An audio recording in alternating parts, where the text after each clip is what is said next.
Breakfast Club, 8:28. Brian Angus, Bill Hayes, right here on Next Sports Star, joined by Kurt Harnett. And if you don't remember who Kurt Harnett is, I'm going to tell you a little story in a second. A four-time Olympian, of course, three-time Olympic medalist, and is now working in marketing communications here in Toronto. But Kurt, of course, is the guy that you remember from the Pert Plus commercials with a wonderful big head of blonde curly hair. But he didn't know until we mentioned it to him this morning that my partner, Billy Hayes, and he have a connection.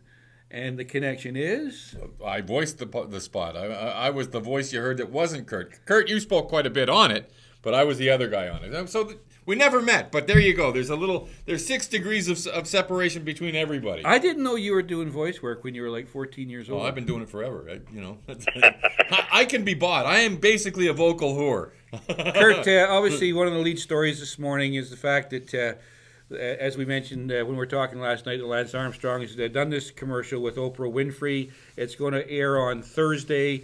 No one knows what's been said, but obviously he's going to do some form of confessing. But we wanted to talk to you a little bit more, and I know that I lean on you when Lance Armstrong stories come out, but I wanted to talk to you a little bit about the culture around the Tour de France and that race and how big it is and therefore how tempting it is, and obviously now how obvious it is that so many of these guys cheated. Well, I think that's the biggest question that I believe the international governing bodies and the organizers have been trying to answer for years is what is this culture and how do they crack into it? How do they get a sense of ownership with across the board? And I'm not going to just put this all on the athletes because I don't believe that's what it is. They're not the ultimate. They're ultimately responsible for what they put in their mouth or inject into their bodies or whatever other form of performance enhancement that they've used or that they would use or decide to use. But there is this concept and sort of muttering under one's breath that with a 23-day race with 2 rest days in there, but covering over 3,000 miles. How do you expect an athlete to perform day in, day out on bread and water alone? And that's kind of this whole idea that sort of grew within that. These guys, and it was a strong European ownership, strongly controlled by sort of the European cycling culture. Their attitude towards the sport was very much like a day in the office. It wasn't seen as this altruistic, personal endeavor that one would dream of doing as a 12-year-old somewhere or even a 5-year-old when you dropped your training wheels off your bike. It was seen as a way that the handlebars and the brakes and the gears of your bike were your office, your desk, and the rolling hills of France were where you conducted business. And that's just, and you needed to do like we would have, as we talked at the start of the show, you need a cup of coffee in the morning to get up and get started with your day and sort of lighten up the spirits. Well, these guys just did it in another way. So it's a stricter culture, or it's a deep-rooted culture that has been tough to crack. Your style of racing was different. You were sprint.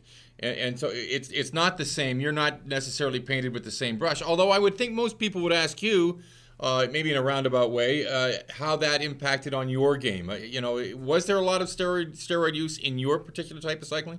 Well, I certainly, much, like many athletes have, especially performing at that level, have come across, efforts and situations. There was athletes around me that tested positive during my day. I was approached, by sort of external sources, if you want to call that, to say if you want to make it to the top of the podium, you need to do this. And I made conscious decisions along the way to not take performance-enhancing drugs. my situation was maybe a little bit different in the context that sometimes money is what taints people's decisions, and I wasn't toiling in a business that was worth hundreds of or tens of millions of dollars and lucrative sponsorship deals. So it was one of those things where I was working in a little bit of a different environment. Yes, the type of cycling that I did was completely different. Right. I am speaking, when I speak of the Tour de France, of something that I don't know at an intimate level, but certainly have enough friends and enough relationships in the culture and have, of course, been close enough to it to certainly have an opinion on sort of where the sport is and where it's come from and where it's going. So, I've spoken many times, and I think even the last time we talked, Brian, on the show, was I spoke that Lance is both a sinner and a saint to the sport of cycling. He's certainly his recent exposure to the world is one of a cheat, of a liar, of a guy that he was a bully, all of those things. But the sport itself is enjoying global growth at record pace because of Lance Armstrong. So it's kind of this double-edged sword. The popularity of the sport here in Canada, the TV ratings, the fact that we're talking, talking about it in a bit of a controversial way right now, but there's Sportsnet, Rogers Sportsnet just aggressively pursued the rights to the Tour de France, and in 2014 they'll be broadcasting the Tour de France alongside a number of other cycling properties. So we're seeing a significant growth. Yeah, that is you're right. It is a double-edged sword. I want to ask you from a different point of view how this affects not just you, but others in the same boat. We just went through, Kurt, as you know, a Hall of Fame, a baseball Hall of Fame vote where nobody was elected, and the reason being that there was this taint of performance-enhancing drugs that really was I think, on everybody. No one knew who was, who wasn't, and so a lot of people who we believe were, in fact, clean are still being, painted with that same brush. How do you feel about that? You're a guy who cycled clean, and yet it seems as if an awful lot of people are saying it's a very dirty sport. They're all doing it, much like, say, the Ben Johnson race at the Seoul Olympics. Yeah, it's easy, and it's easy for commentators to speak in such broad strokes, and I feel that that's rather unfair. But ultimately, the sports do it to themselves, and I think Major League Baseball is a great example of not properly addressing the drug issue and leaving that question out floating in the atmosphere without any real effort to strike it down. The players' union may be a little bit strong in their voice against proper, high level, appropriate drug testing policy. All of the major pro sports here in North America are doing a very poor job of addressing the issues within it. To certainly, at least, in a real significant effort try to address that problem, try to address the situation of performance-enhancing drugs, just kind of lending itself maybe to the fact that they don't want to uncover or open up the Pandora's box. Cycling has done a significant job, made significant strides in adopting very strict anti-doping policies, consistent with the type of policies that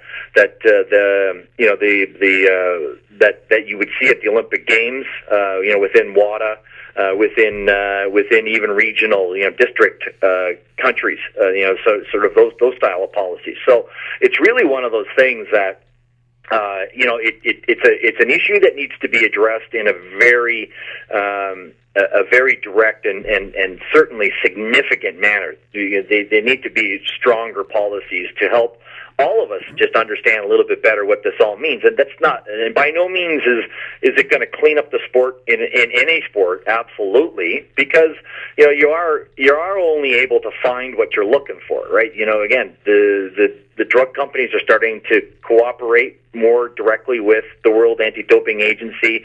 There are still sort of renegade labs out there, Balco being one of them that really brought to light. Speaking of the baseball and bonds and the Hall of Fame situation, it's one of those things. I think as we grow and advance in all of this, sport is a microcosm of society. There's always going to be somebody there trying to cheat the system, and we can never and will never walk away from them. Never eradicate that from any sport. But I do believe strides have been made in a significant way to bring back some confidence that a person that comes across the finish line first, there's a stronger chance that they are clean than they are dirty. You know, Kurt, something good that may come out of this whole thing in the interview that comes out on Thursday is that, this is such a mighty person in that sport that you were involved in so long that has fallen. Perhaps some good will come of that when some other guy sitting in Italy or France or Spain is considering his whole approach to the title. I hope it has some decent effect on it. It's bound to have in some cases. I would suggest that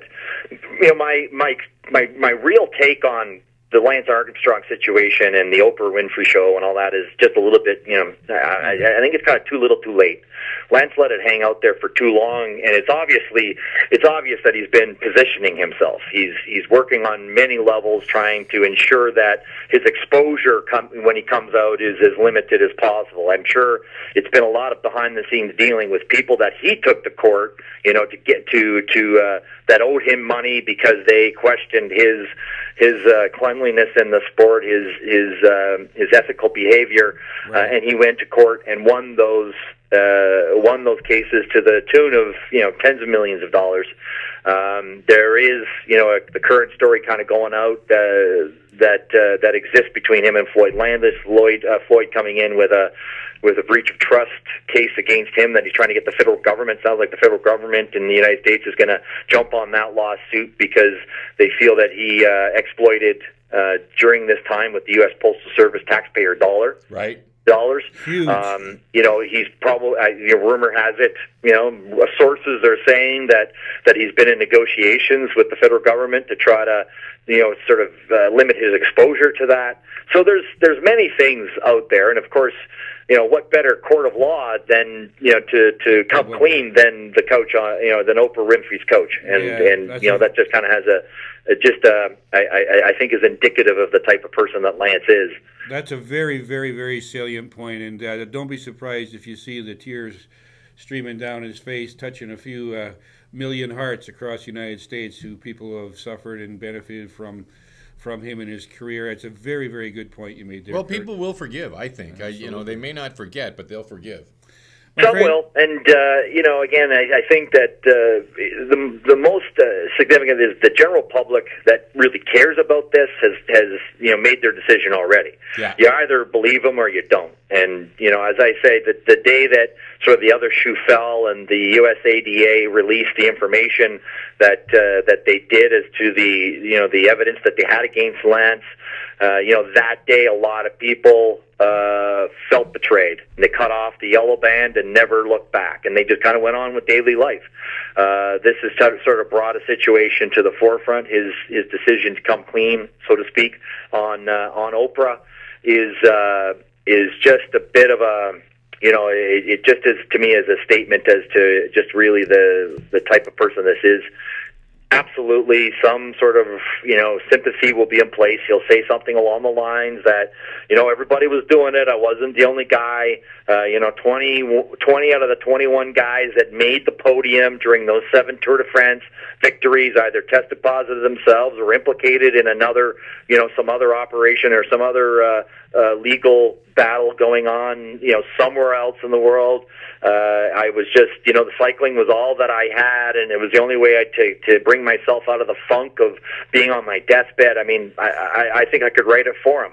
You've just done it. Yeah, and I think that's fine. That's fine. But the damage that he's done, the people that he provided, he gave so much hope for and hope to. It just is an unfortunate situation that got out of hand, I'm sure, in some way, shape, or form. The depth of it really disappointing. There were some people that came forward and testified to implicate Lance that sort of I was surprised to hear. Canadian Michael Berry being the one person I'm speaking of that so came forward and said, I did it. I wasn't in Michael's shoes. I wasn't there when he made the decision. Of all the people I thought that would have been sort of resilient and resistant to this it would be a kid like him, but unfortunately it was that's how far-reaching it was. So the sport is better because of it all. The officials, the institution pursued Lance. In some ways they did it in a very malicious manner. Sometimes it was a little unfair. Other times I think that they just knew what they were going after, and they were right. So it's going to be very interesting over come next Thursday to see how it unfolds. Kurt, thanks for your time. We really appreciate it. Couldn't have said it any better, Kurt. Thank you so much. You guys have a great day. All right, and you. Go get your Tims. Kurt Hart.